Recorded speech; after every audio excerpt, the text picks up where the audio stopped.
hesabiki, wako uzoeleki.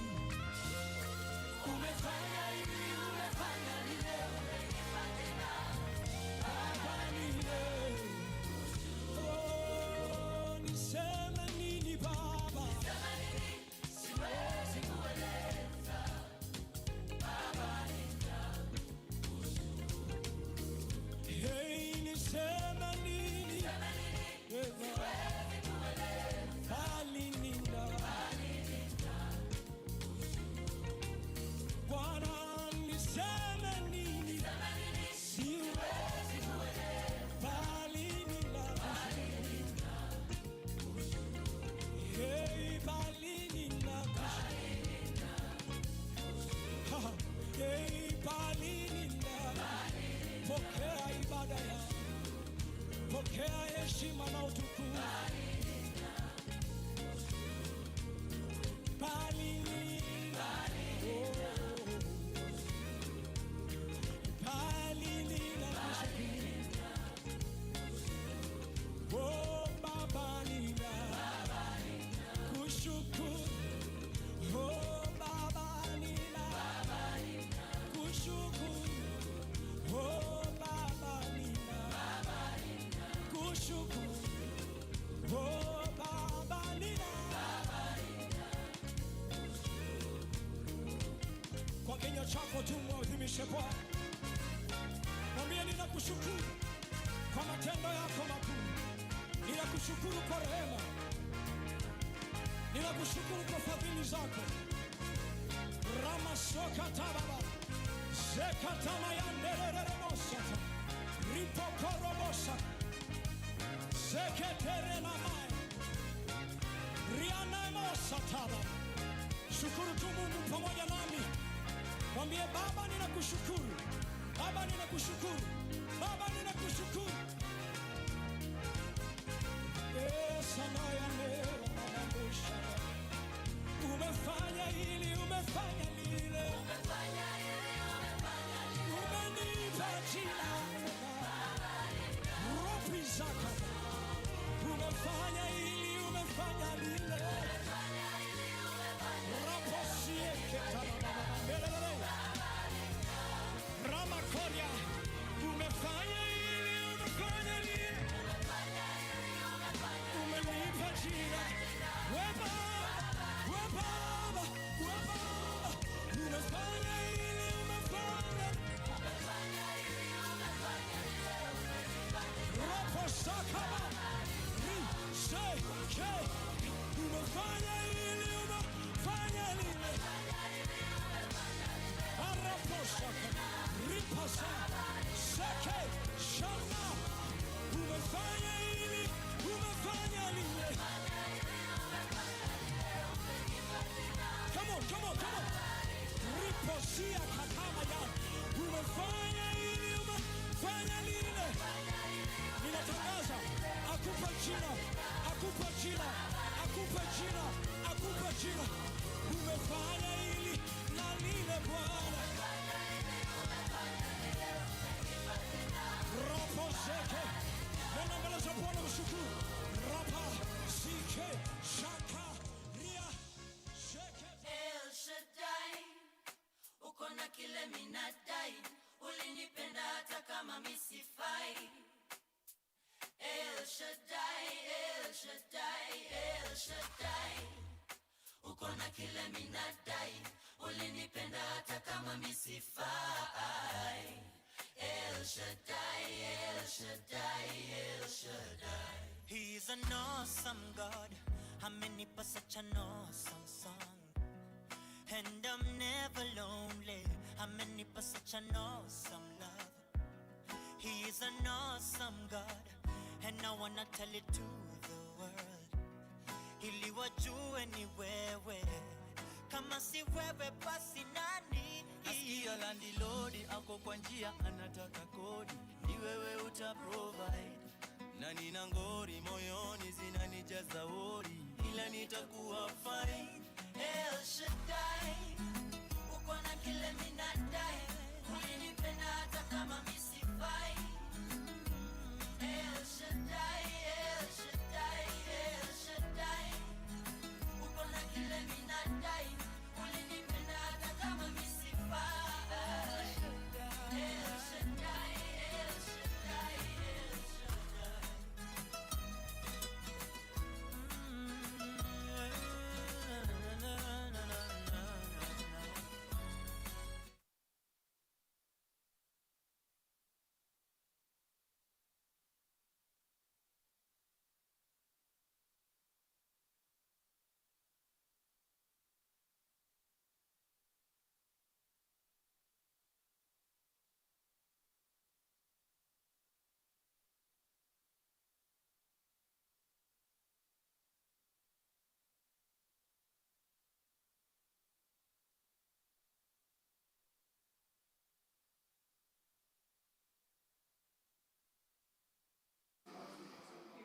Good morning.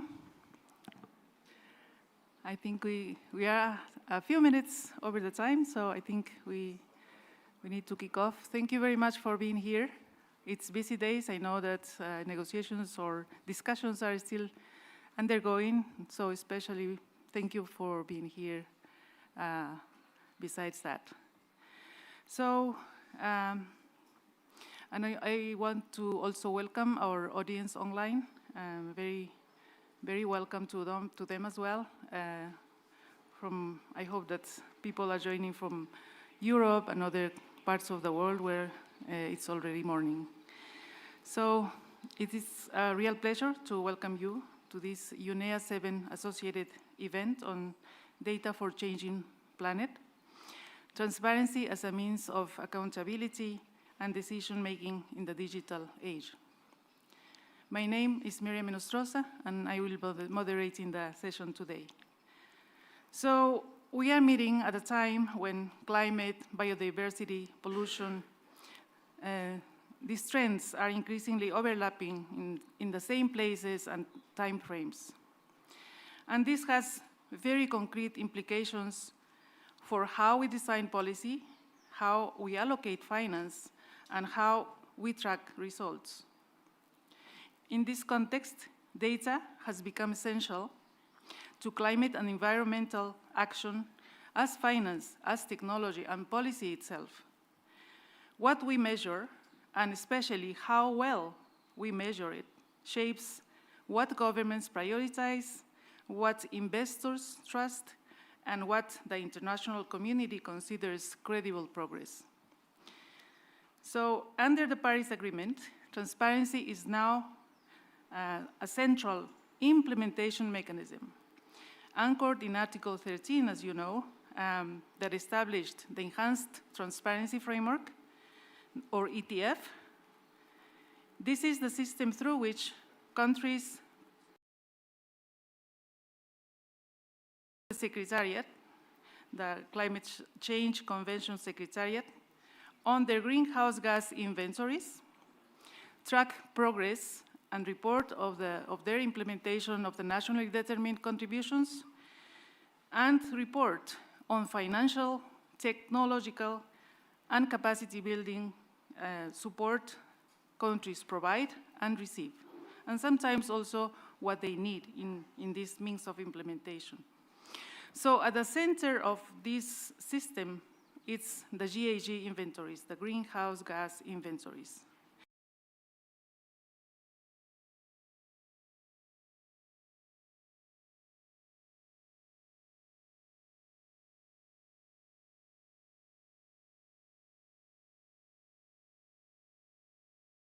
Ability to participate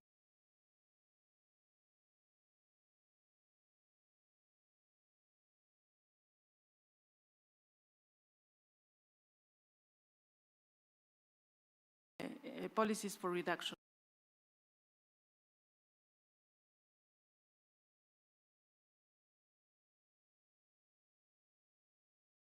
Assessing collective progress in what is known as the global stocktake in the UNFCCC process. Yet, we all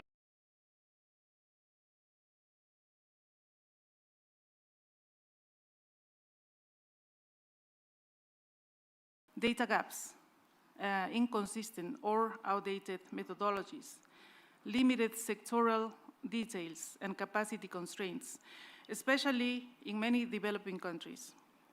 We have been there for the past 25 years with reporting, but these issues are still recurrent. So these challenges affect not only reporting, but also especially policy credibility, access to finance, and real-world implementation. From the earliest national communications to the most recent biannual transparency reports, UNEP has been a long-standing partner to countries, together with the Global Environmental Facility, of course, in building the foundations of climate transparency. Recently, the very well-known global support program of the Capacity Building Initiative for Transparency, led by UNEP, is helping many countries in the world through different approaches and in situ implementation of the very many provisions of the Enhanced Transparency Framework. I think there are more than 130 provisions that countries need to work on to prepare these reports. So from this process, there are so many lessons, of course, but I think we need to highlight two of them, that peer-to-peer learning works, especially countries learn best from each other. So this has been, I think, a very much appreciated support provided by the team to countries by disseminating knowledge, by sharing information and good practices in countries. And the other lesson learned is, since many of this work is capacity building, and capacity building is connected to projects, many times our recipient partners say that project-based capacity building doesn't last, so the teams are trying to embed transparency in national and regional academic institutions. So this helps build long-term institutional and individual capacities. At the same time, UNEP is exploring how artificial intelligence and digital technologies can strengthen country reporting and decision-making, for example, through the International Methane Emission Observatory, which is already helping to close information and data gaps and strengthening emission accountability. And this is only for methane, but it is a very well-established observatory that is already providing tangible results in terms of emission reductions. So we are also clearly entering a new digital era on environmental transparency. Across regions, we see digital MRV systems already, replacing manual processes. Countries depended before in very complicated Excel sheets, but now digital systems are helping to simplify. Integrated national data platforms connecting multiple sectors. This is an achievement already in itself. Rapidly expanding satellite-based databases and growing role of artificial intelligence-driven analytics.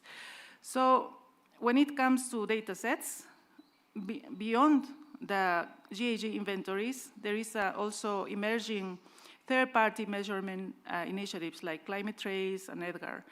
And IMEO is also one of them, but it's focused on methane. And since this is UNEP's initiative, we feel also proud, I think, of having a third-party measurement initiatives. So these tools can make reporting faster and more accurate, reduce the burden on institutions, and turn large volumes of data into decision-relevant intelligence. But they also raise important questions. For example, how do systems talk to each other, right? So the Secretariat, the UNFCCC Secretariat has already put in place tools through which countries are reporting. These are tables and formats for countries to input data and information. How do we validate AI-based outputs? I think Sally's office is on the way of doing or finding out these answers. And the other question is, who owns the data? And this is a special issue when it comes to carbon markets, for example. Who owns the data? Who can sell certificates, for example? So it's a huge ecosystem, the transparency ecosystem. The other question is, how do we ensure that all countries, not just a few, can benefit?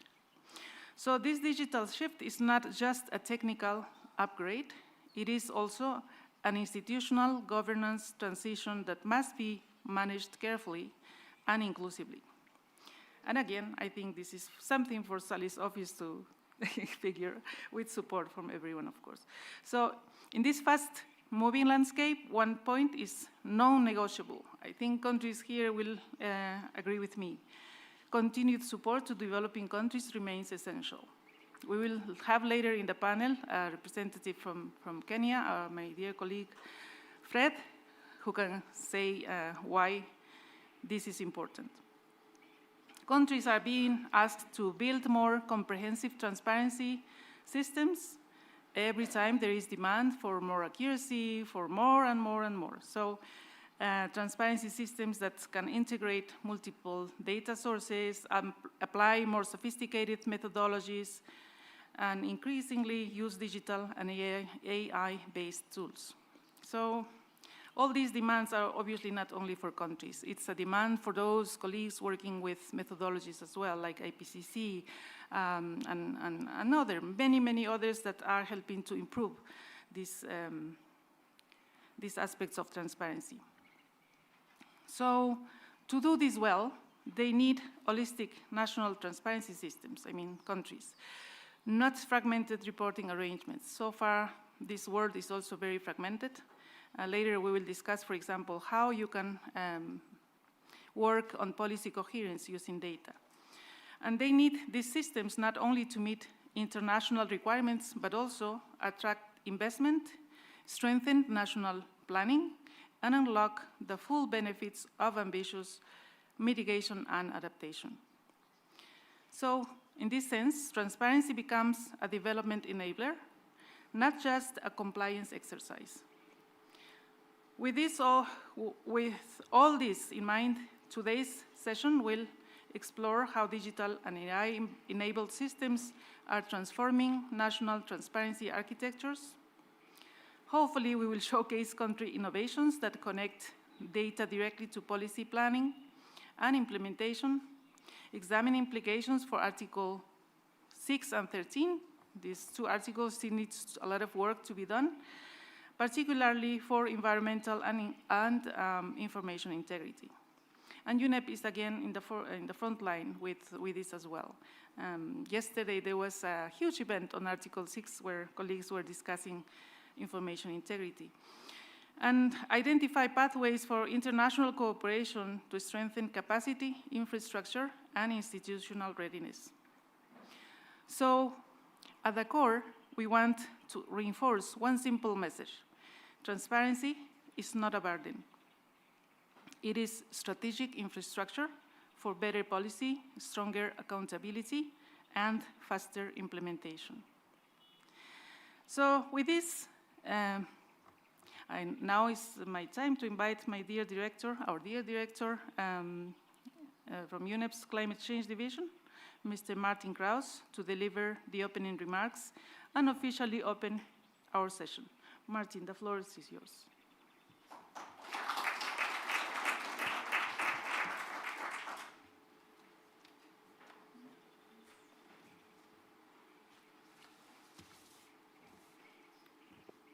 Good morning, everybody. Welcome.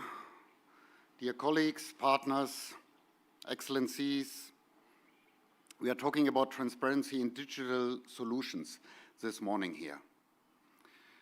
Those of you who have been at the COP in Brazil just a few weeks ago might have realized, and I was there and I did realize, that transparency is becoming a really important topic in the context of climate action. It has always been an important topic, but it has gained momentum at the COP30.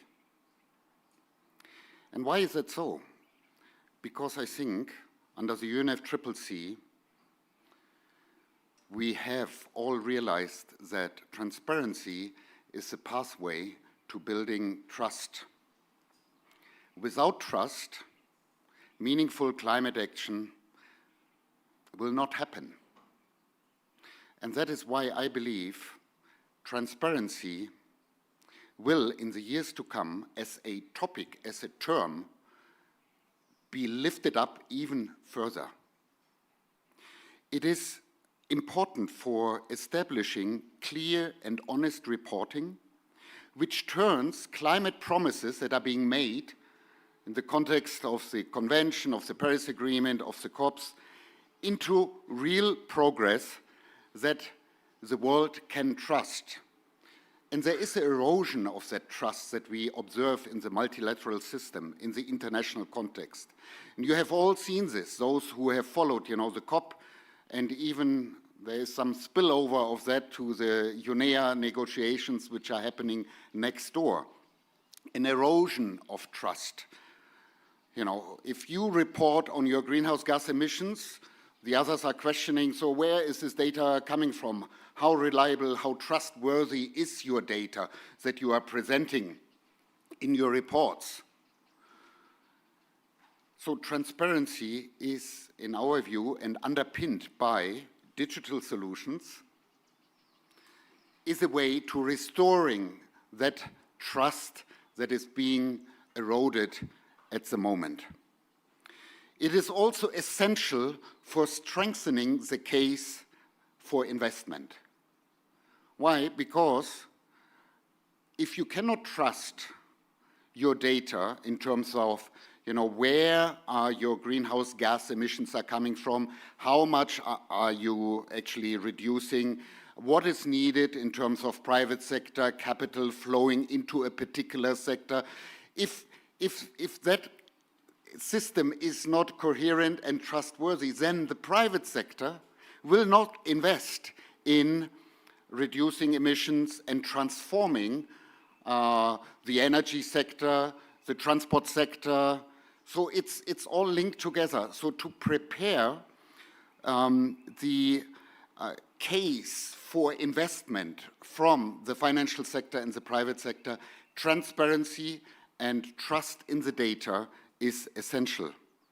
And in this context, UNEP, together with, of course, our partners from the UNFCCC, from the Global Environment Facility and others, we have made transparency a central element in our climate action work and in our sub-program. And you will see this not only in the current midterm strategy that we have, that is still valid for the next two weeks or so, until the end of December, but also if you look at the next midterm strategy of UNEP and in the program of work, you will see transparency is an essential element in that climate action pillar.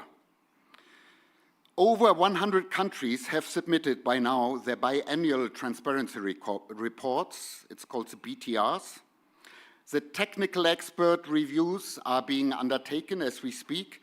And so what we are seeing is we are witnessing the Paris machinery in full operation. But this is not an easy task. It takes years of efforts to build national transparency systems. And why is it so? Because in many developing countries, it's a real challenge to measure and to report accurately on greenhouse gas emissions and to track climate action. The institutions that are doing that at the national level, they are often under-resourced. Their data systems is fragmented. There are many Excel spreadsheets that are floating around, you know, they are not connected, they are not centralized. And also technical expertise on actually how to do that and how to use digital solutions is scarce.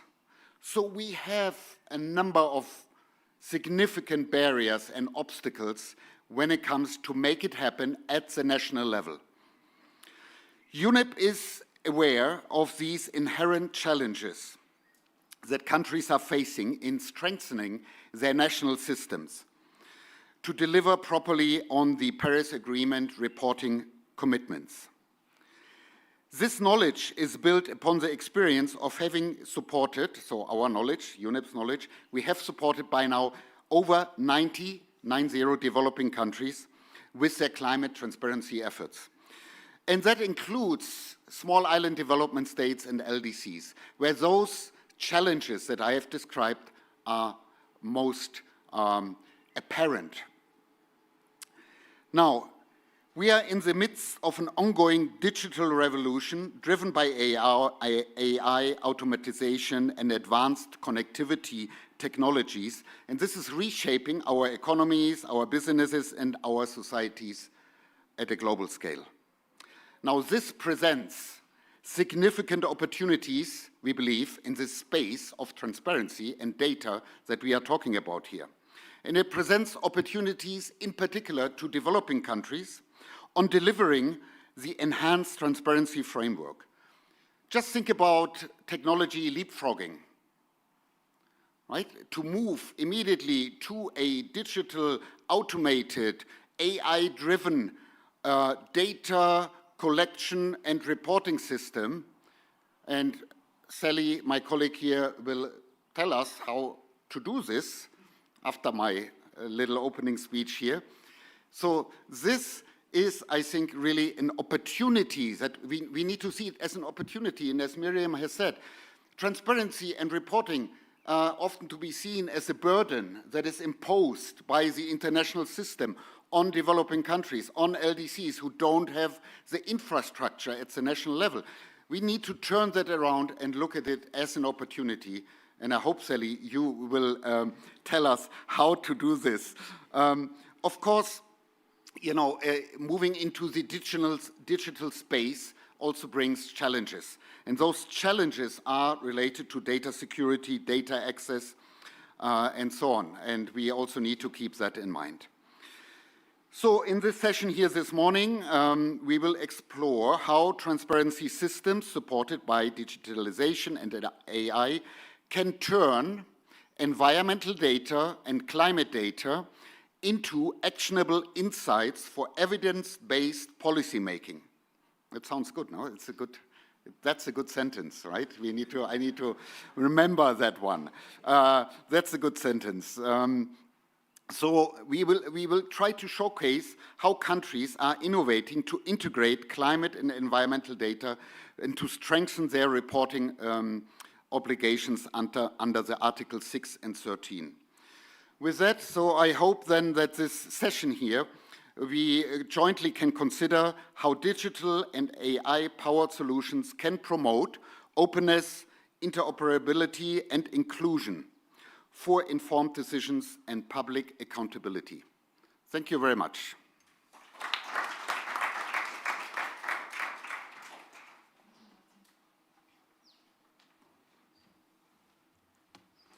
Thank you very much, Martin, for those insightful remarks and for the strategic direction for our discussions today. So to build on that and also what I said, I am pleased to invite Sally Rodwan, head of UNEP's digital office, to give us a special overview of how digital transformation and AI are shaping environmental data and transparency. Sally, over to you. Thank you, Miriam, and thank you, Martin, for raising the expectations. Good morning, Excellencies and dear colleagues. And thank you for inviting me to join you this morning. This is a really important topic, and of course, not being a climate or environmental scientist by any means, I'm going to stay away from that and just stay in my comfort zone, which is digital data, AI, etc.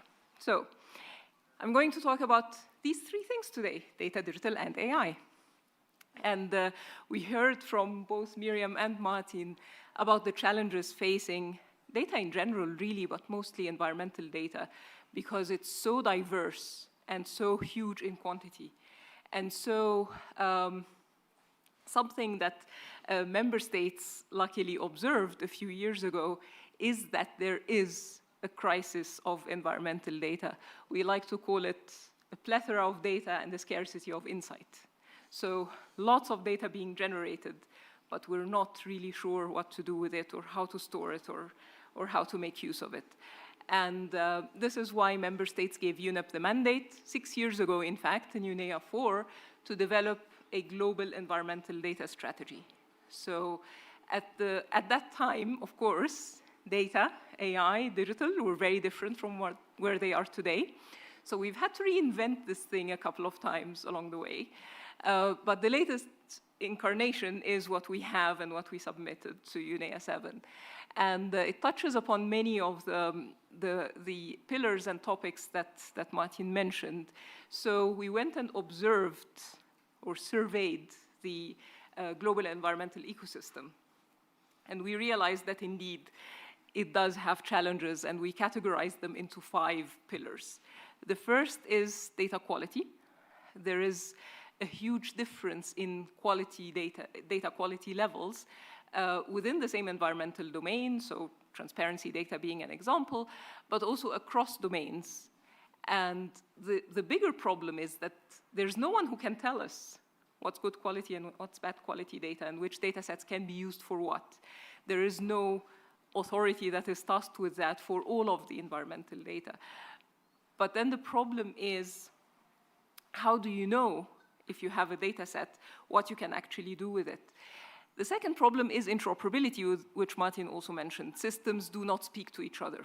So if you want to build a little bit of a complex use case of, you know, I don't mean to butcher the science, but if you want to overlay climate data on biodiversity loss, on deforestation, on human migration and mobility and health, at the moment this is very, very difficult to do, because data come in different shapes and sizes, they don't speak the same language, they don't have the same standards, and so interoperability is a huge issue. The third one is generally data management and data governance, which you also mentioned. Where do we store data? It's often very expensive to store. How do we retrieve it? Who has access to what? How do we manage security and keeping data up to date and so on? And then huge for the Global South is data access and affordability. Many data sets sit behind paywalls. Many are technically difficult to access even if they're freely available. And so how do you provide global access to data sets that people need? And then finally, of course, capacity, as you mentioned, which is a big domain in itself, because you not only need technical skills, you also need to build capacity in policymakers and users of these data sets and insights to know how to use them and how to move from data to action. And this is why Global Environmental Data Strategy, or GEDS as we shorten it, is working, and we're looking forward to working together with our colleagues within UNEP, but also everywhere. So I just came from an event on GEDS now, on the operationalization of the strategy and how do we put it in action. So this is one thing that UNEP is doing to help with the data issue. The second one, of course, is digital tools. So once we have data, what do we do with it? And IMEO is, of course, something that we're all very proud of. And kind of one other step in UNEP's digital evolution is the World Environment Situation Room, which I invite you all to look at UNON Lobby, because this is what really enables us to federate environmental data, including transparency data, from different sources and have it in the same place. So there's a principle now of store once, use many times, and use in many ways. So you don't have to create a separate platform every time you need to solve a problem. You just create one platform, you ingest as many data sets from different sources as you can, and then you surface it as you need it and when you need it for different use cases, including on the fly. So if you want to just create your own visualization in 5 minutes, you can do that with modern data platforms. So this is what the World Environment Situation Room does, and we'd be very happy to federate transparency data through there as well. But actually, one thing we're working on with our colleagues in the Climate Change Division is a tool called Climate Mirror, which exactly addresses the issue of transparency, and we're just starting the development of that right now, and it will live on the World Environment Situation Room. So the more data we ingest, the better the tool can get, and the more insights and details we can get out of it. And then finally, AI. So AI is a tricky topic, but it's also a very popular topic. Our contribution so far is Environment GPT, which you can also find at UNON Lobby in the weather space. And Environment GPT does what it says. It answers questions on the environment. It draws on UNEP approved sources, so only scientific reports, and it can answer your question based on who you are. So you can choose the audience type, whether you're a policymaker, a scientist, just a member of the public wanting to learn more. It will also give you a confidence score of how sure it is of the answer. And it doesn't hallucinate, by the way, so the confidence score just reflects how much information is available on that particular topic, not the veracity of it. The veracity is always guaranteed. And then it also gives you an indication of its environmental footprint, something we all care about. And while we employ digital technologies, we want to make sure that we don't break the environment in the process. And so I think as a natural language interface to transparency data specifically, it would be nice to have something like this as a front end to query those transparency data sets and see what insights you can gain from them. And this is something that AI can help a lot with. And in fact, the next step in the evolution of the climate mirror will be exactly that. It will be to provide an AI interface so that you can query the system, you can ask for whatever visualization and whatever analysis you want, and the system will just do it for you in the background, so you don't need to be a data scientist or a technical expert to do it. But to close, AI doesn't just happen by itself. It requires guardrails, it requires very, very well-studied processes to do it right. We've all heard about things like hallucination, like biases in data sets and so on and so forth. And of course, AI goes beyond generative AI, so it's not just ChatGPT. So the most important thing you need is good quality, verifiable data. And this is what GEDS gives us. But you also need cooperation between the technical community or the technical people and what we call the domain experts, which is most of you. So this is the climate experts, the environmental experts, who can verify the results, as Miriam was touching upon earlier, who can give us the sources from which to get the right data, and who can work with us every step of the way to make sure that what we're building is actually fit for purpose. So it is a collective effort, and I invite you all to come and talk to us and see what else we can do to help climate transparency. And with that, I thank you very much and hand back to Miriam.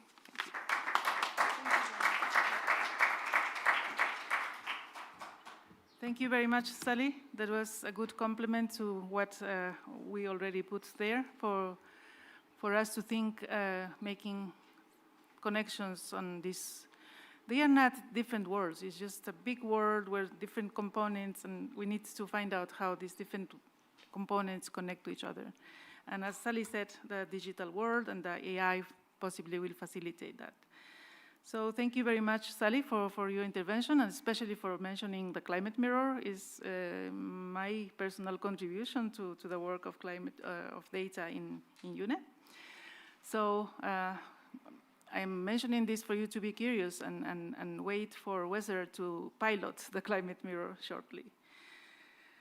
So I think now we are going to go to the next segment of our session, in which we have invited a very good panel. Here, I think we are going to discuss a little bit more how institutions are using data to break silos, because in the transparency world, as I mentioned earlier, we talk a lot about silos.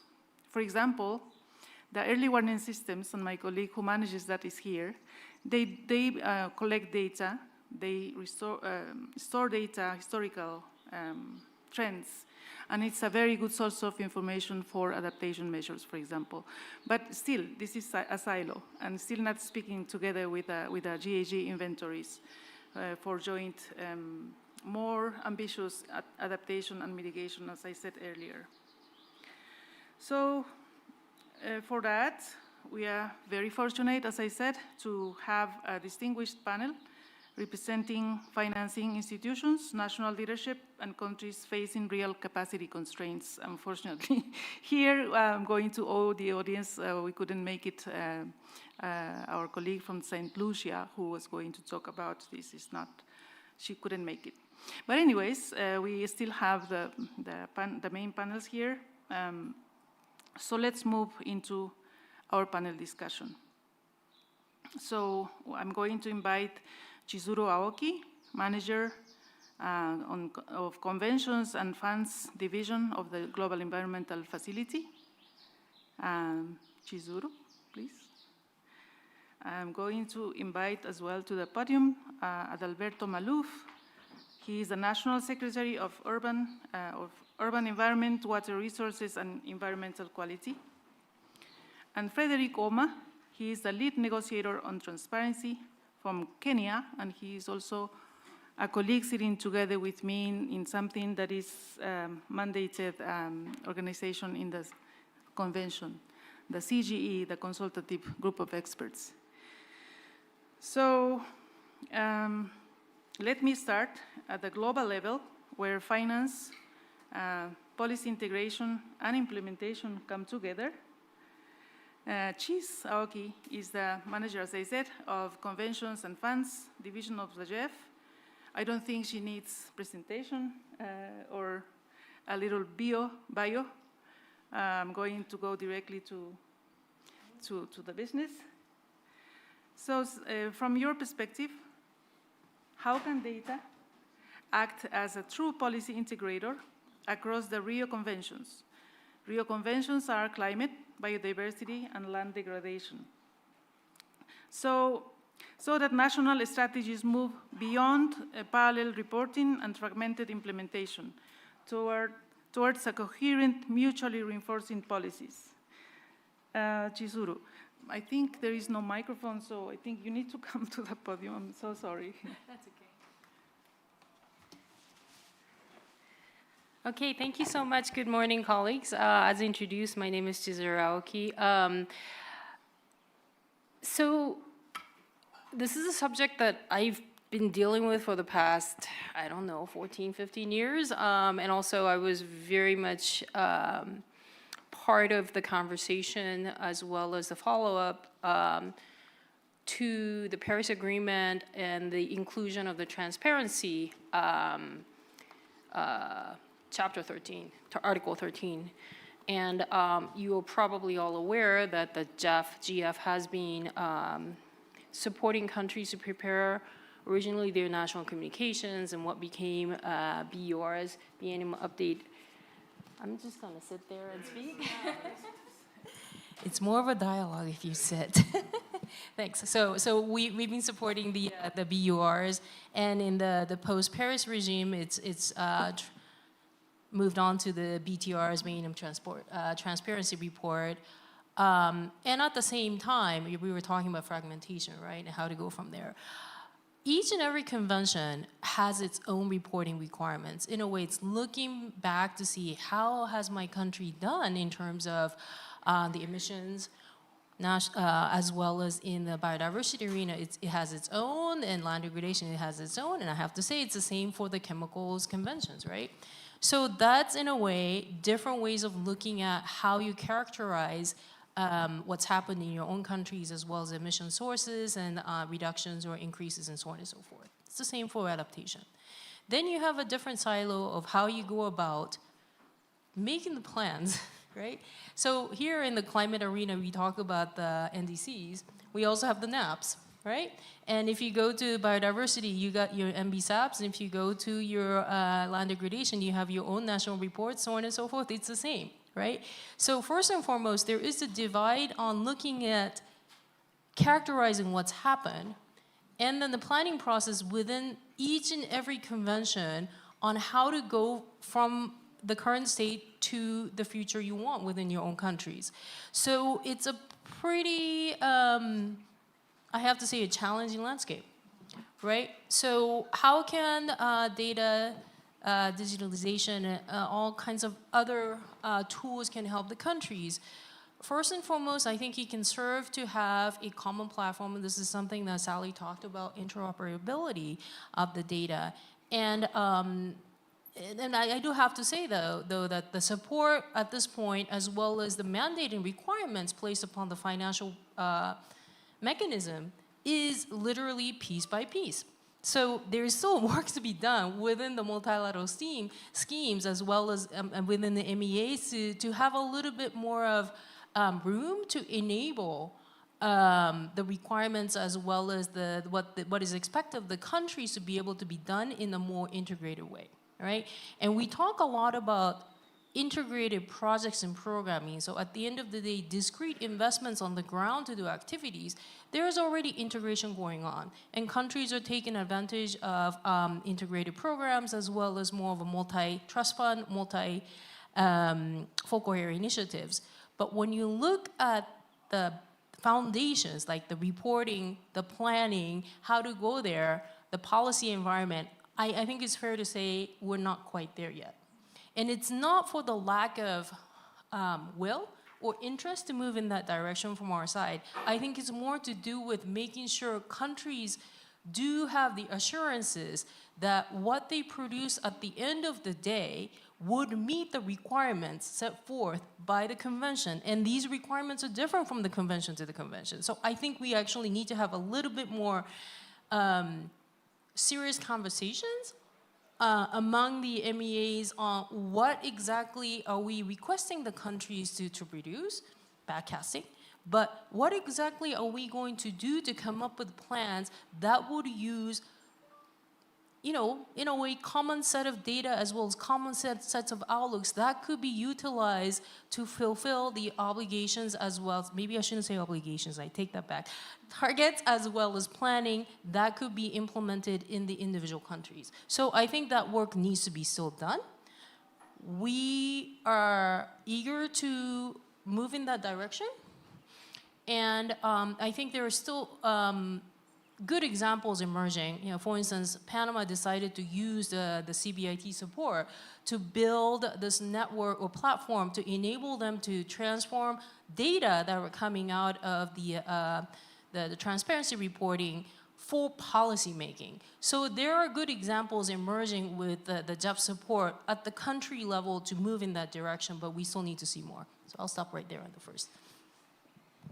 Excellent, thank you very much. Since this is a very important topic, I would like to do a follow-up question.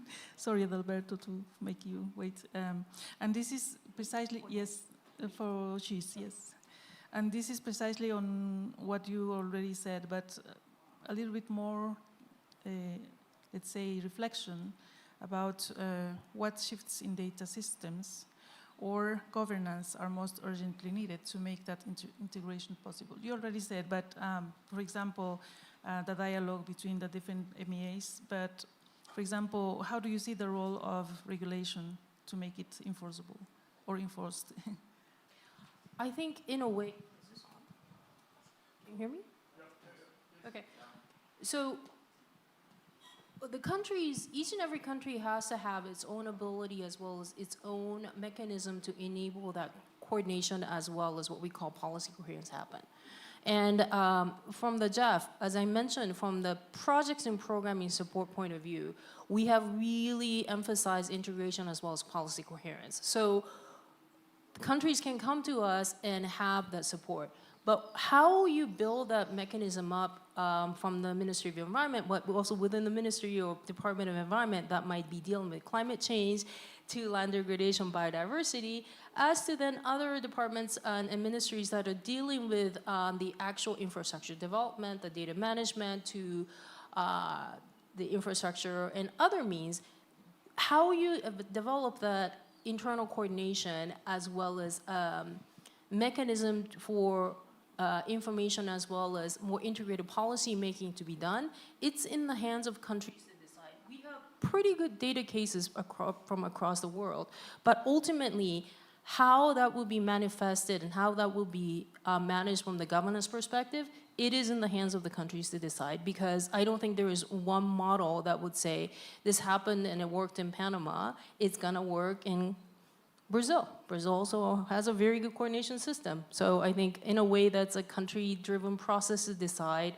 how that could be managed to move forward.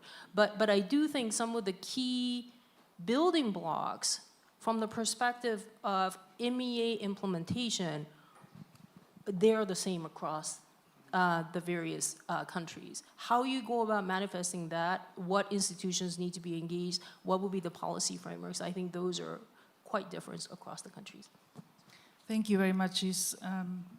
That gives a very clear, I think, pathway to start thinking how we can make these different systems speak together. Let's now look at how this is being translated into practice. Not literally as such, but let's see the country experiences at the national level. So Brazil is widely recognized as a frontrunner in digital reporting, platform and integration and transparency across sectors. So Adalberto Maluf is Brazil's National Secretary of Urban Environment, Water Resources and Environmental Quality. And my question for him is, Brazil is often seen as a leader in digital reporting and integrated data platforms. What drove Brazil's decision to prioritize digitalization so strongly in environmental governance? And how has that changed the way climate policy is designed and implemented in practice in Brazil? Adalberto, please. Thank you. Thank you for the invitation, colleagues, excellencies, panelists here. It's a great pleasure for me to represent Brazil here in this debate. Well, as I mentioned in the beginning, we are living so many environmental crises and pollution, biodiversity, desertification. And Brazil has a long-time history of Brazil has a long time already history of environmental policies and legislations. Our constitution back from 1988 brought very bold language on environment. You know, that everybody deserves a good environment to live for this and the future generation, and that the government and society with absolute priority has to do everything that is necessary to protect children and youth on the environment they live. We have laws about transparency, all the documents of the government, how we have to disclosure it. So we had all these legislations, but we saw, especially in the recent years, while we have a far-right government in Brazil, that if they decide not to share the information, or if they decide to make whatever public policy that are not even based on evidence, they could do it. And it was easier. In one day, President Bolsonaro issued a decree that he finished all the boards, councils, and committees of the nation. Everything.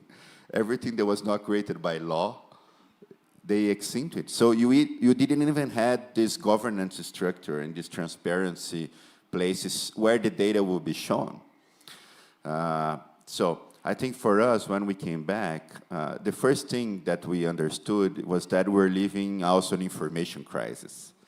And Brazil, this is very clear. You know, on the road to COP30, you have no idea how much fake news was moving in the Brazilian debate about climate to say that why are we bringing this climate debate to Brazil, spending money and investing time on this, if climate change doesn't even exist? You know, look what's happening. Look why Trump did this. Trump is right, because he has the real information. The US government knows the real data from NASA and not what you are doing. So we had even to create this special envoy for information integrity to try to understand, and did some, you know, also on the ethical stock take that we undertook, saying that if we don't manage the data problem, it will be very hard to move. We have episodes in Brazil, you know, that the government has been monitoring social media to see the results. We launched data saying deforestation reduced 35% in the last 12 months, okay? So in a yearly basis, and when we consider the beginning of the year was like 48%. But on that same day, the news that came online and had more visibility was deforestation increased 13%. And we were, doesn't make sense. But in the 12 months, there was 1 month, July, that it increased 13. But it reduced 50 in the year as we measure. And they were able to create this news that, of course, was a distorted information. And this had 2 times more visibility online because of the algorithms and the social media than reality. So it's tough, you know. So for us, environment was the only way to really move the environmental agenda because it got so polarized. It was one of the big topics of the election, you know, last year. It was about transversality. This is Minister Marina Silva's whole fight for her life, you know. having the other ministers to do our agenda. So now 50 out of 88 priorities of the federal government have environment. 19 ministers have an environment department. Sometimes it's challenging because everything we do, we have to negotiate with everybody. But she was very smart. The Minister of Treasury controls the ecological transformation plan. The Civil House of the Presidency is in charge of PPC Dam, the action plan for deforestation at the Amazon, which reduced it more than 50%. Who does the job? Well, it's the Minister of Environment. There's 13 ministers there, but it's located at the President's office, because also governance is about having the other guys to be responsible for your actions too. So I think this was something very successful for us, having the other guys to do our agenda.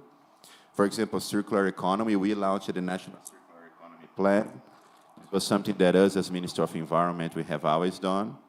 But when we were close to launch, the Minister of Industry, which is the Vice President, they asked, look, we like this circular economy thing. Do you think we could coordinate it? Like when I asked my team was, are you sure, Secretary? Like the Minister of Industry, they will do more greenwashing than anything else, you know? Are we gonna lose this policy like we were coordinating? I said, yeah, but you know, it's different if the Minister of Industry coordinates the circular economy policy than if we coordinate it. They have so much stronger tools to deliver it, you know? And we allow it, and now after 1 year and a half, we are seeing the results. We just updated our EPR systems on packaging on plastic. We did our Ocean Without Plastic national strategy, reducing single-use plastic, you know, increasing recycled content, very bold measures. We were fighting with the Minister of Industry until the last minute. On the technical level, we couldn't solve it. We had like 7 pending issues. But then when we got minister talking to minister, remember, Minister, you are in charge of the circular economy national policy, you know? You gotta be the leader of this agenda. So at the end, they withdraw and they support it. So also building public policy based on evidence supports you to get stronger governance structure, also to deliver. Because it's not only what gets into the agenda and how the decision-making choose the best options, you know, the cost-benefit options. No, it's about real implementation. If we don't have transparency, you don't have data, people will never know. One of the first things we started to do at our secretary, was to launch online the information about what we were doing. So we got 20 years of contracts that the government have given with cities, civil society, and we created this BI, online BI, so you can see how much we spent in our budget in the last 20 years. And we did this first phase with universities because I wanted universities to, you know, study, help us to see which public policies were effective and which were not. But we were also to launch a report saying, what are we doing this year? What are our priorities? And what are the targets we will do? So Minister Marina had all the secretaries to sign an agreement, a public agreement that we publish on the website, say this, our secretary, these are the 48 priorities I'm gonna deliver this year. And every 3 months, I have to report how we are measuring. So data with transparency supports also society to have accountability on what we are doing. So right now, most of the actions we are doing, all the different areas, is about trying to create real-time data and use satellite and information to do it. On air quality, we approved our national air quality bill, policy. The national standards based on the World Health Organization, we approved in CONAMA. We just finished our PRONAR, the National Action Plan for Air Quality, updating a resolution from 1989. We got supported by CCAC, the Climate and Clean Air Coalition here at UNEP. We are almost finishing our national inventory of fixed source emissions. We are updating our mobile inventory of emission. We did one in 2012 and 13. So now we updated, but we left 40 years of data of Brazil. We're doing our national action plan for air quality and short-life climate pollutant, but these are paper policies, reports. The media, press, will not have one day on the television talk of Brazil just launched a new study about the inventory of air quality. So we said, okay, we need real data monitoring. Brazil had only 250 air monitoring stations. In the whole country, only 16 states out of 27. So we decided, well, they're not doing, legislation says the states should do it, so let's do it ourselves. So we launched a national air monitoring system. We sponsored the purchase of air monitoring reference stations to the states that didn't have, especially at the Amazon region. We launched the Amazon Air Quality Network, and supported by other stakeholders, universities, judiciary, and others, we were able to almost double in 2 years. We double with low-cost sensors. Okay, they're cheaper, but we doubled the network in Brazil. Then the press started to talk every day. When we're having fires, you know, last year, 2024, was the driest year we ever had, the biggest fires, and the air quality in the cities was there. We just launched the air monitoring system. It even fell down, you know, people even couldn't see because so many people were trying to access the data because TV was showing. So you need this visual thing. You need to get down to the local level. What is the level of pollution at the city? So then we made a partnership with Google. Now Google Maps automatically shows the air quality in some, and they use the data from our stations. So having this data to be accessible to people supports. On air, for example, on water, we are facing two big challenges. One is that our water reservoirs, although Brazil has one of the biggest water reserves on Earth, they're going down. So supported by GF, we launched this monitoring, transboundary monitoring system, Brazil, Uruguay, Paraguay, Argentina, so that we can monitor the level. Because in Brazil, the agriculture sector, they don't pay to use the water. They use 80% of the water, but they don't pay. So now that we are fighting, you know, water for energy, water for human consumption, water for agriculture, water for their multiple uses, we are seeing that, you know, it's not working. We just did an adaptation plan in our climate adaptation plan of water, and the solutions that the ministers say, it's like, I'm going to keep more water for me, I'm going to prepare more water for me, I'm going to keep water. So something is wrong there. But how can you do real data to show? You need information that is real time, that people will trust, that will be online every day, that people can go there, they visit the sensors, the stations. If you don't have it, and you only have paper done by reports, it's like the pesticides thing in Brazil. We did our implementation plan for the Stockholm Convention. We realized some pesticides were degrading in PFAS, so we have to prohibit by 2025. We told the Minister of Agriculture, look, you have to stop this pesticide. They said, no, I'm not going to do it. But look, there are studies here done by the universities, the contamination of people. No, I don't trust these reports. And, oh, yeah, okay. So we also get money from GF. We financed Embrapa, the Minister of Agriculture, R&D agency, the most powerful and respected agency in Brazil at the agriculture, for them to do the study of the degradation of sulfuramida in PFAS, and we launched the National Pesticides Network to monitor PFAS. Started with 60 points, 40 different pesticides. When we were launching the report, the Minister of Agriculture said, no, you cannot launch this report. This data is not true. How can you say that the degradation in PFAS is not this and that? Who did this study? Is that the study from University of São Paulo? And look, University of São Paulo is like the best university of Brazil. We don't trust this study. And I said, no, don't worry, you're going to like the report. No, give me the report first. No, we're still seeing the data, you know.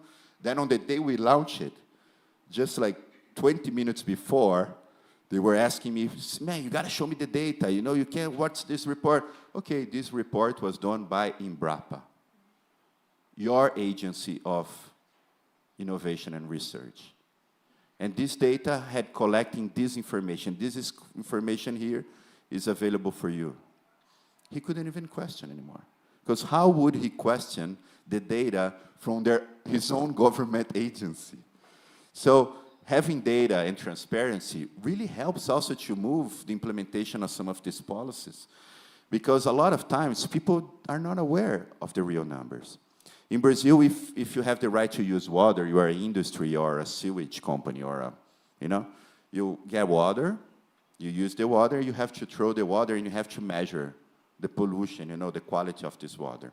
Now they do this in Excel sheets, in papers, So we launched this national system to monitor effluentes, like the wastewater, of the industries and this. Because they have a report, which is auto-declaratory, that they say they clean 80% of the DBO, 75% of the nitrogen, this of the phosphorus. So they write this in their own reports. Okay, so we're launching the online system that have the real measure, and we have a new resolution at the National Chamber of Environment to increase the bar of the indicators of quality for water. Because look, I saw their reports. They claim they are fulfilling it. We're going to have the online system, so it will be real time. You can't deny, and you have to trust the data. When we made the proposal, they're like, no, please don't update these numbers. We're going to destroy the sewage system. We still have half of Brazil, 40% of Brazilians don't have sewage. Now we have the new bill. Now we are making big investments. But why can't you fulfill? Oh, it's going to be so much more expensive, and the treatment, and this, and, the Association of Sewage, they came with like 20 persons there to talk. I said, but your own reports that you send here on PDF to the Environment Agency, you claim you already fulfill it. So, were you lying in those reports before? Because you said you could fulfill. So I said, okay, now it's mandatory, you have to report through the national system. And with the national system that starts next year, it will be much harder for them to put their own data without knowing if they deliver or not. And just to close, we made this survey with all the environmental agencies of Brazil, the states and the cities, 5,570 cities, 27 states. We call CISNAMA, the National System of Environment, to understand how many states have secretaries that have environment, how many staff, what's their budget, what are their policies. So we made this huge mapping, 2 years mapping. Just in our case, Ministry of Environment, our budget now is 58% less than 15 years ago. And when we see in the other states, it's even worse. Some states at the Amazon region, they don't even have staff, contracted, hired staff as public servant. So having this information, we realized, well, there is first an informational gap. So we launched what we call CINEMA, the National Information System for the Environment. So we put all the policies, all the bills. Like if you want to know all the policies about water, you go there and you select water. You have all the legislations from federal, state, cities. You can select, from different types. So you want to talk about air quality, methane. You want to, So we realized that there was this gap, that even as someone is elected to be the state secretary of environment, in whatever state at the Amazon region, he doesn't know anything. And actually, he was appointed because he's an agriculture guy. So he works with agriculture. He's now the Minister of Environment. So even if he wants to do something, he doesn't even know what to do and how to do it. So bringing these systems together that make it easier with online tools and training, I think has helped us a lot to get the focus. Especially with the Green Resilient Cities program that we integrated all the federal level, the states and the city on the same board, on the same policy, on the same action plan, we realized how much important it was. Thank you very much. That was very, very inspiring. Yes, and I think it not only showed that finding the right technology is not only possible, but bringing together all the antagonistic ministries together must have been a challenge, and also the stakeholders, right? It's not only about speaking among ministries and passing the incentives and the policies, but also have the whole ecosystem present and responding to these agreements in the ministries. So that's very inspiring. Thank you very much, Adalberto. Now let's look at this from the perspective of climate finance and investment readiness. For this, we have invited Kenya, which is actively working to strengthen its digital systems for climate reporting and transparency. with a clear focus on how this can support access to climate finance. So Frederick Ouma serves, as I said, as Kenya's lead negotiator on transparency under the UNFCCC, and he's still member of the CGE. Frederick, how is Kenya's emerging digital transparency infrastructure helping you make a stronger case for climate finance and demonstrate readiness for investment? Thank you. Good, is it still morning? Yes, good morning. Thank you. And thanks for inviting me to this excellent panel. If you had Mr. Malouf speak, already you have a whole paper on the role of public policy on sustainable development across all UN conventions. That was eloquently articulated. So I'll not spend a lot of time on those areas. If you look at the Climate Change Convention, Framework Convention, and the Paris Agreement, one of the things you appreciate is the fact that parties in those different circumstances made sure that they pointed to the fact that our primary objectives are still sustainable development and efforts to eradicate poverty. And this is not only in Kenya, this is across developing countries. But I also tell developed countries that it's also an issue within developed countries. It's only that we have differentiation that sort of assumes developed countries are fully developed and are no longer developing. But the reality is climate discourse and any climate response efforts are done in a manner that facilitates sustainable development and efforts to eradicate poverty. It is also important to note that the business of every government is the growth and development of its people. And that is why Malouf has spent a lot of time discussing how the government structure operates and what informs policy making. And that is not different from what we have in Kenya. Kenya, of course, is what would be a federal system. So we have a national government and 47 county governments. We have a very elaborate policy legal framework. I think within the region, we are always very proactive when it comes to policy development as a country across all different thematic areas. One of the things that we've realized as the implementation evolves has always been data inconsistencies and data quality. We know very well that for finances to flow in, you must be able to have evidence. For you to access resources from any multilateral development bank, any financial institution, you must be able to demonstrate need and expected impact. And this is a cross-board. Most of the time you rely on data that you have because you want to sell a nice story. But sometimes when verification comes, then you realize that you may not have said what you needed to say, and then you're not able to access the resources that you need to access. Primarily for the government, you're also realizing that the additional conditionalities for accessing resources are also based on sustainability and climate relevance. But beyond that, affordable credits are also within climate portfolios.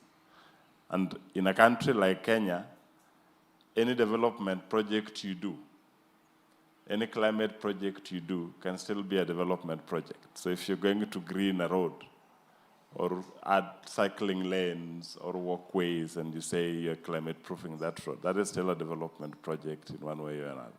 If you come up with an adaptation project somewhere in a community, it can still be a development project. So for the government, the driver is how much money can we get. Whether they do it on a climate adaptation in the agriculture sector, it can still be called a development project in the agriculture sector, whichever way you look at it. So that means that data and information systems are quite core. I keep telling people the transparency article is the most important article in the Paris Agreement, because anything that is not reported does not exist. And that is the fact. If you're not able to demonstrate that whatever you did had an impact or something happened somewhere and somebody is able to see it, then it did not take place. Whether it took place or not doesn't matter. The fact is people don't know it took place. So this is why the discussion around data and information management systems has become a priority even for us as a government. Because if you're able to demonstrate to the government, every time we go to the budget defense, they ask us, because we are also they call us a flying department, you know. Most of the time, we are always running around different countries having these good discussions. And every time we have to respond to the question is, how does your work facilitate the country's development agenda for you to get government budget?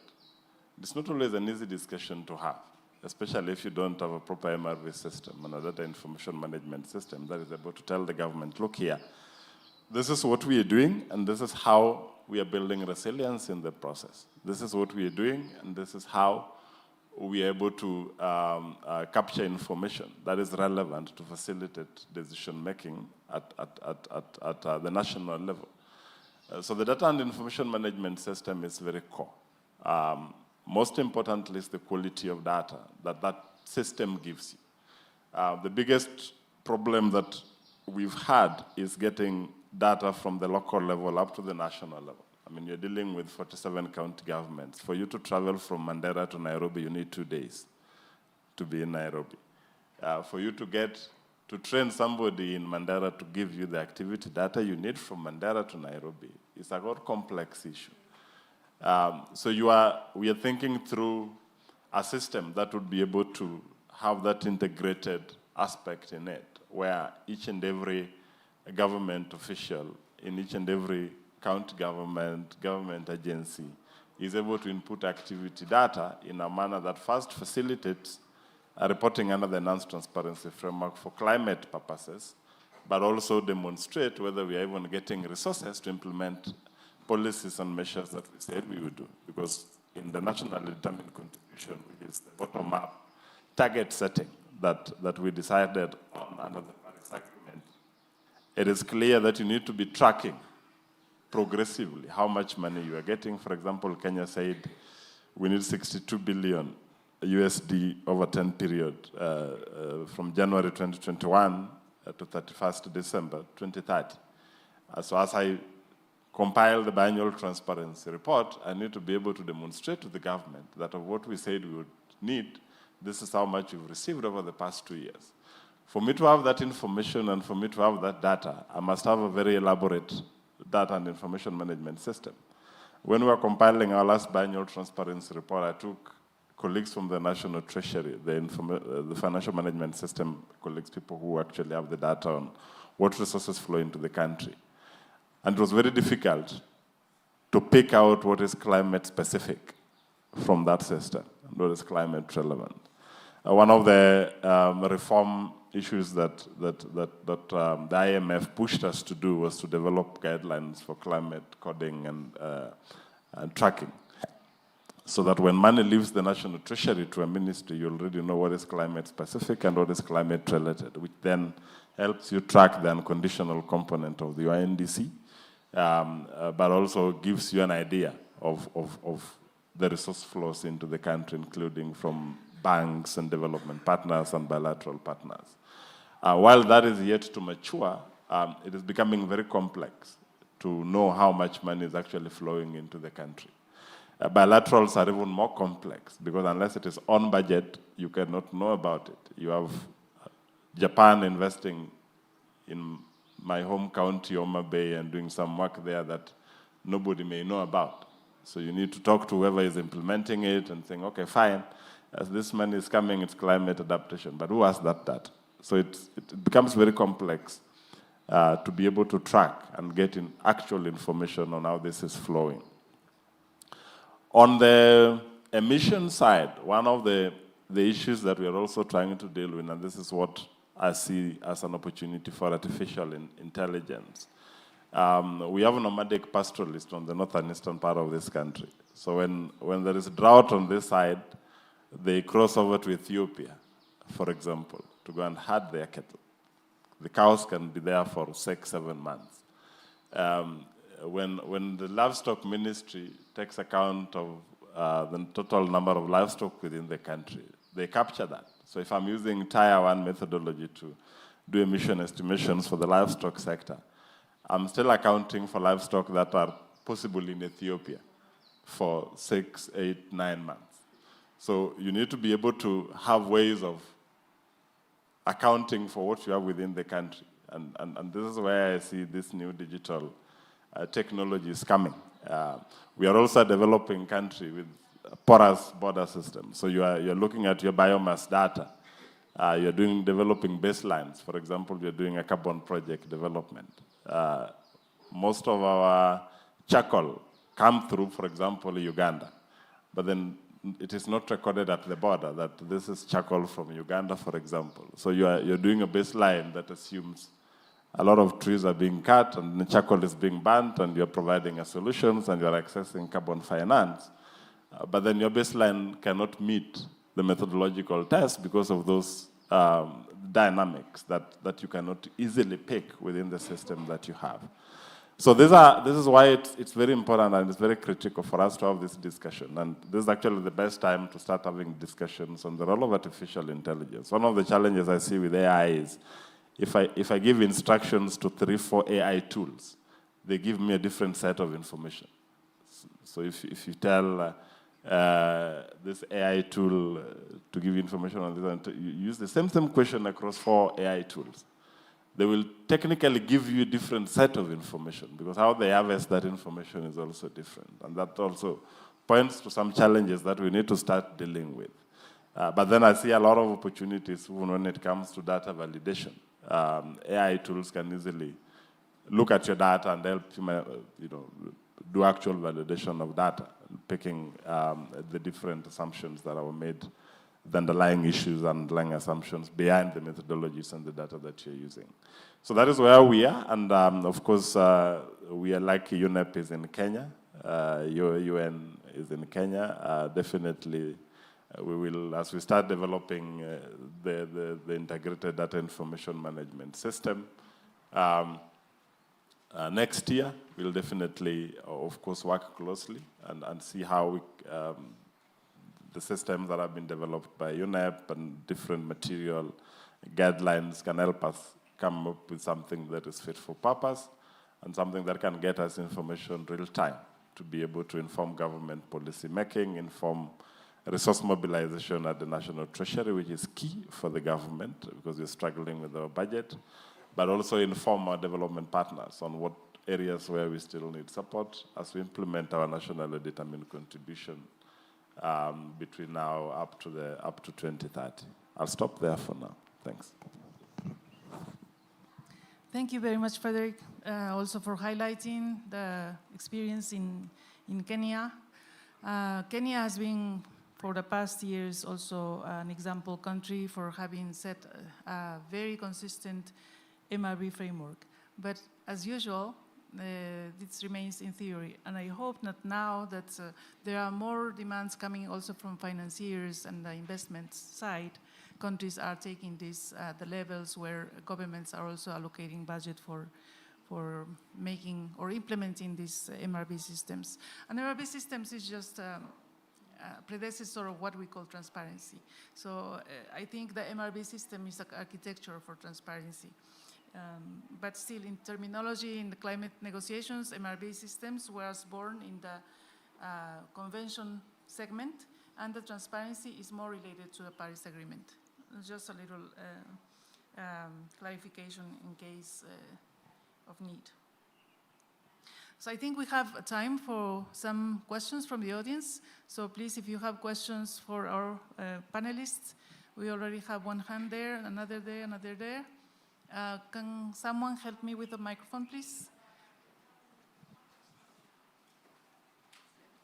The one in the end was first. So does it work? No, no. You have a microphone. We'll take one of your microphones. Yeah, that's fine. Take yours really fast. This one would be start.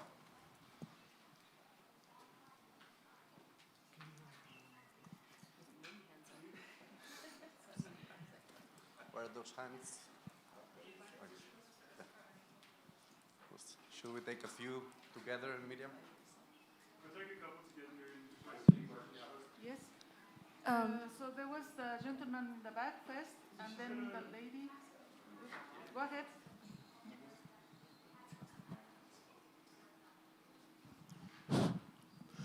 Yeah, my name is Luca Kapchanga from UNEP International, the NGO.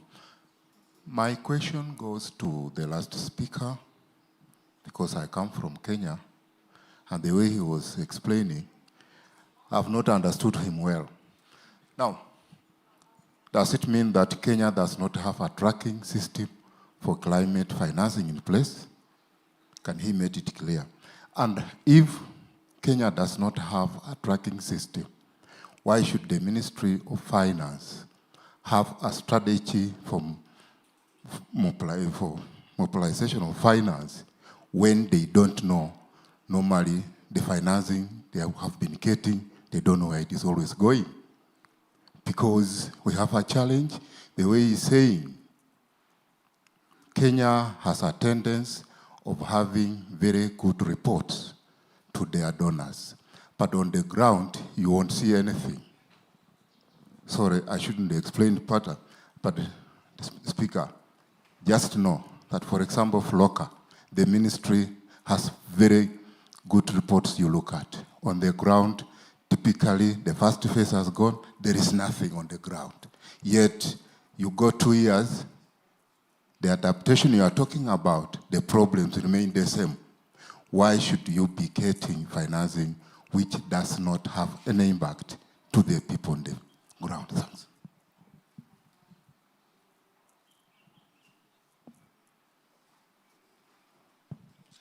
Hello, my name is Nangila Wafula. I work with the Citizen Science Global Partnership.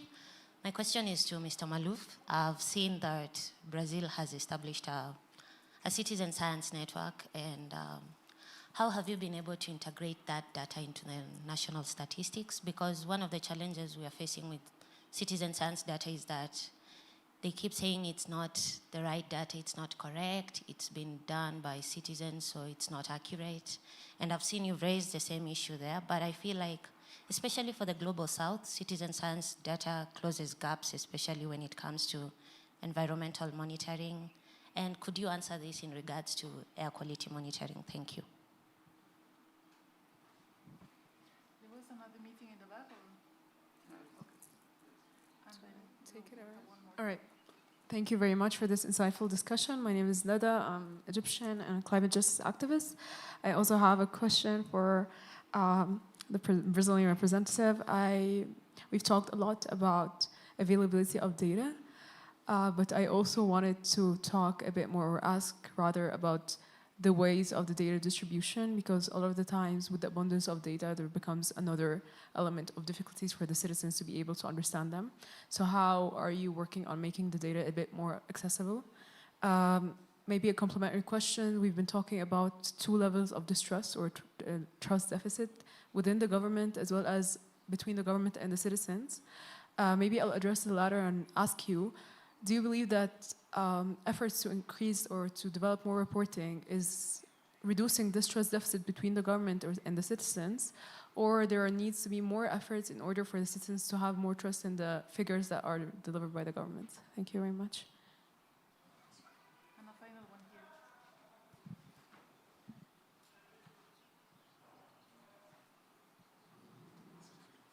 The gentleman behind Martin. Yeah, hello, my name is Johannes Kuhlmann. I worked a lot in the UN. I worked for the World Meteorological Organization and the General Assembly. And I think we did a data strategy in WMO. We did ontologies for meteorological data or climate data. You have a data strategy now, UNESCO has one, and strategies are nice to have, but what we really need is, like Martin talked about, the interoperability and the ontology of data. And if we have official data and citizen science data, and we actually really, and what the gentleman from Kenya alluded to is the representativity of the data.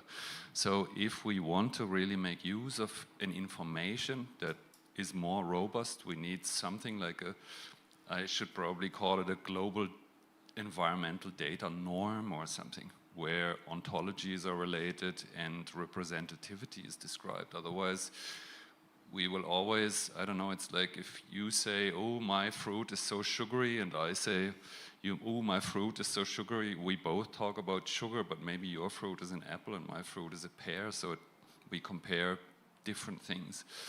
And I think that is something where the UN is struggling at the moment, and I'm now part of the German government administration, but I see that we have that problem also at the national level, and Brazil probably has it, and other countries have it. So should we not, if you are developing all these tools now, try to discuss with civil society and governments and the UN to say, okay, what is the technicality of all those strategies that we have? So it's a bit of a, I know it's a bit of a, I'm asking a lot, but I think it's a crucial point. Thanks. All right. So very interesting questions. I think I wouldn't dare to respond directly to the last question, but for the benefit of time and contributions, I'm going to give the word to Fred to answer the questions from the back. Please, Fred. No, thanks for the question. So tracking systems can mean different things. So let's start from the back end.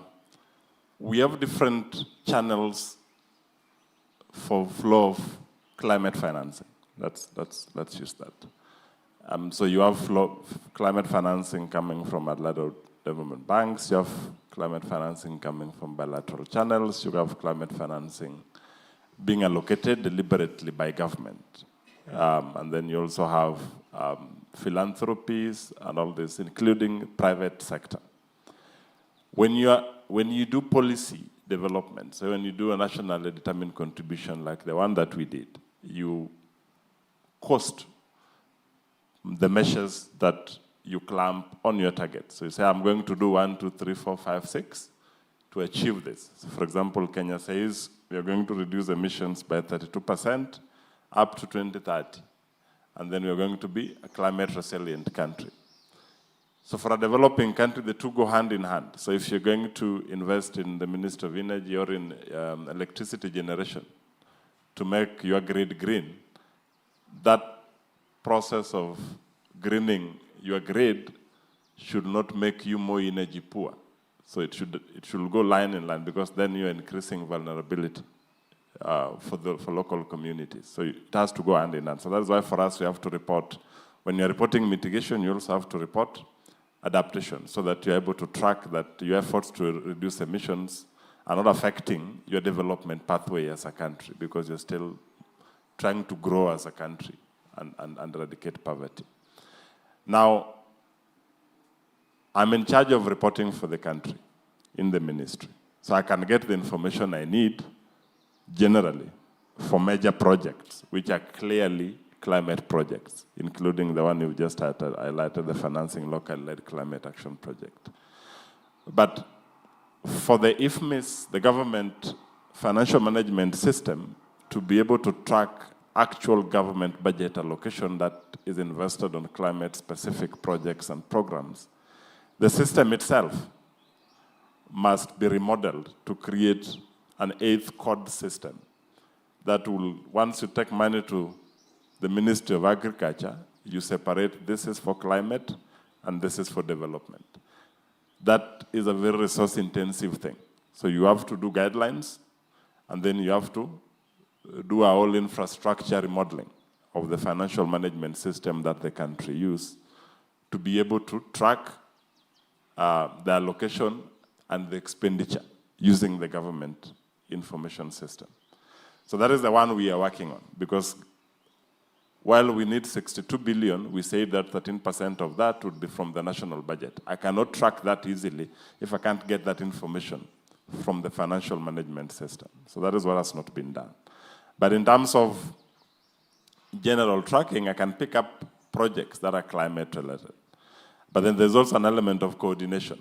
Most bilateral financing come to are prioritized not necessarily on our policies as a country, but on the areas of interest for the development partner who is giving you money. So while you have resources that the government knows about, bilateral resources that the government system captures, there are those that the government system does not capture, like the NGO that, for example, you come from may be getting money from GIZ or from a Swedish government or from a Danish government to implement climate advocacy. How am I going to know of that information? So that is a whole different tracking discourse that we are having. So these are two different things. We can pick it offline and I'll explain to you the entire ecosystem on how this works. But one of the biggest challenges, of course, is everyone getting resources, getting data on what civil societies are spending, which is sometimes a lot more than even what the government receives from bilateral financing, for example. So you go to the report from Germany, for example, they say they've given Kenya, let's say, $100 million over the past 1 year. The data I have in my BTR shows only $10 million. It's because their system has to capture everything they've given to Kenya, but NGOs are not telling me how much they're receiving. You get what the problem is. So these are all different things, which is why we are trying to develop an IT system. That is what we are now working on, a proper integrated IT system with coordination framework with different stakeholders on how that can be done. We can pick that offline. Quickly on the point you raised, one of the decisions we took as a country, because when we are doing mapping of data, we realized that you have the data from agriculture you get from FAO and the data you are getting from the UN Statistics Agency and the data I'm getting from the ministry are not telling me the same story. So for example, in Kenya, we decided that we are only going to rely for now on the data from government so that when I'm subjected to the review process, I can explain that data, even though it may not be of good quality, so that even we have areas of improvement over time. For us to continuously collect data, we need to integrate, for example, climate data into surveys of our statistics office. That is also a very resource-intensive process, for example. So I agree with you that we need to have a bigger discourse as to how data can be managed and you call it the ontology of that. Then we see how that can evolve. Thank you. Thank you. Please, would you like to complement the response, Chief? Very quickly. So one thing that we tend to kind of forget is Article 13 is not just about the transparency of action, it's also about transparency of support.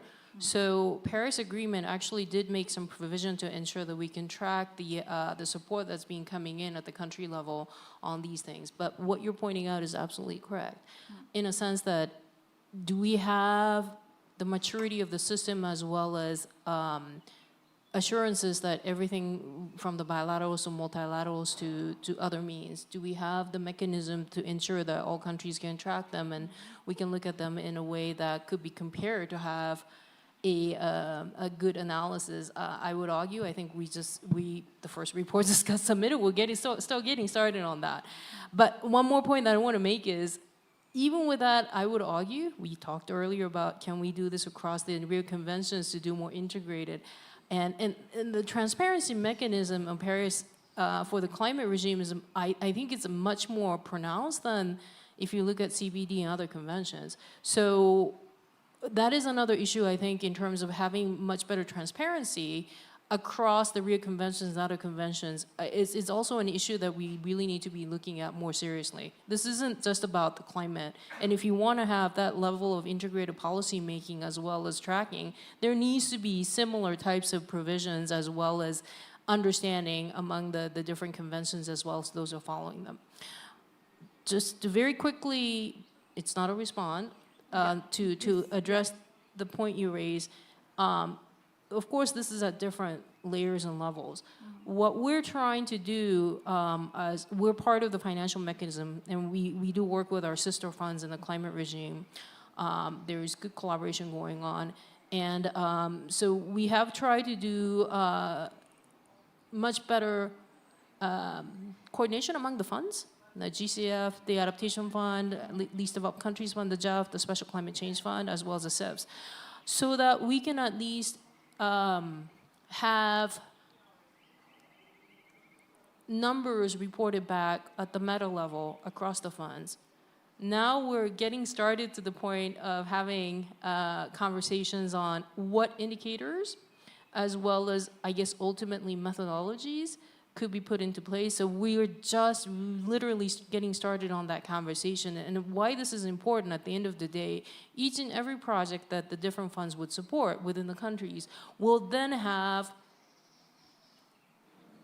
progress towards having much better, if not integrated, harmonized ways of looking at what's the impact and ultimately how we count those or how we account for those. So just to point out that in order to move in that direction, there's also effort that needs to be done from the funders level. And from the multilateral funding landscape, there are some efforts to make that much more coordinated, as well as much more deliberate among the funds, so that we can go to the countries with the same sets. Excellent. We are running a little late, so Adalberto, you have two questions from the back, please. Yes, very quickly. Well, first on how to engage the cities to have good reporting. We know how challenging it is. For example, our national system of waste, which the cities have to report, the sewage and the waste system, the information is not accurate. Cities just don't add information there. 5,570 cities, less than 2,000 add data, and sometimes the data is not right. So what we decided, the official recycling rate of Brazil was only 3.5, but we knew something was wrong there. So we created the credits for the recycling and a mandatory traceability system. Brazil has this online invoice. Everything you buy or you sell or accomplish, you have an invoice. So we created a system that tracks the invoices that are coming from the cooperative of waste pickers, from the dealers to the recycle companies, and then the new industries they use. So we're able to track how much recycled plastic, recycled glass, recycled paper was moving through the economy. Then we realized that the official number in the first year, the official number of recycling went from 3.5 to 8.6. Last year, we estimate that the numbers will still go, but it will be around 12%. It's not that we triple or increase 4 times recycling in Brazil in 2 years. Well, I would love that to be true, but probably that recycling was already happening informally by the waste pickers and the society, which was not tracked by the government. So in this case, we realized, well, if the cities are not adding, let's create new ways to get the data with, recycling and technology to make it happen. Another example, we launched the National Urban Tree Plan. It's a strategy to fight, urban heat and resiliency. And we launched this tool that the cities add their green areas and their corridors, their tree corridors, and we would help them. It's an app that the citizen can open, and the government has one that we will give funding for, connection of the green areas. Less than 400 cities register after 1 year. And they had to register point by point where the green areas are. It was very difficult. Some cities even register a little bit, but they never finish. So I said, okay, it's not working. How can we do a geo-CAL, like the urban green area database? Then we made a partnership with satellite company, Map Biomas and Embrapa.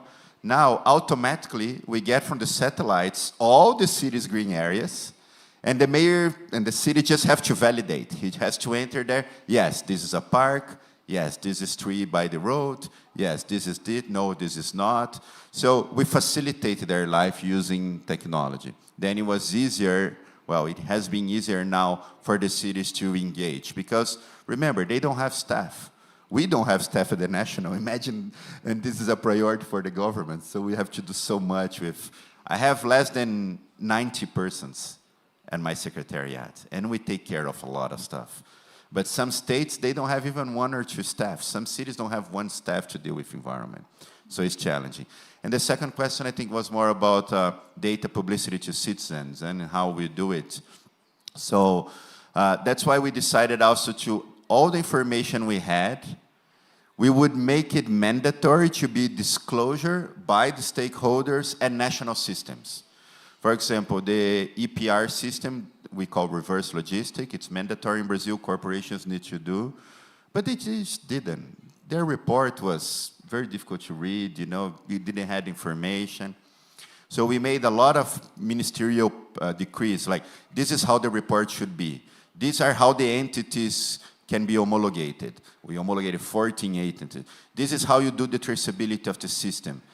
To disclosure, well, now you do a national disclosure. Instead of sending to 27 states their reports and they put on their websites in whatever way, you know, they could, and now we created this national system for reporting EPR, which will be launched in early next year, that for the business people, it's much easier. Instead of 26 reports, they do one national report, and all the states are integrated. So they put the national information, separated by states, and the legal judiciary system also have passwords to read it. So they can do the accountability of who is delivering or not. And citizens, if they want, they can get there, okay, I want to see the package reporting of plastic in my state. You see the numbers that they claim they are doing.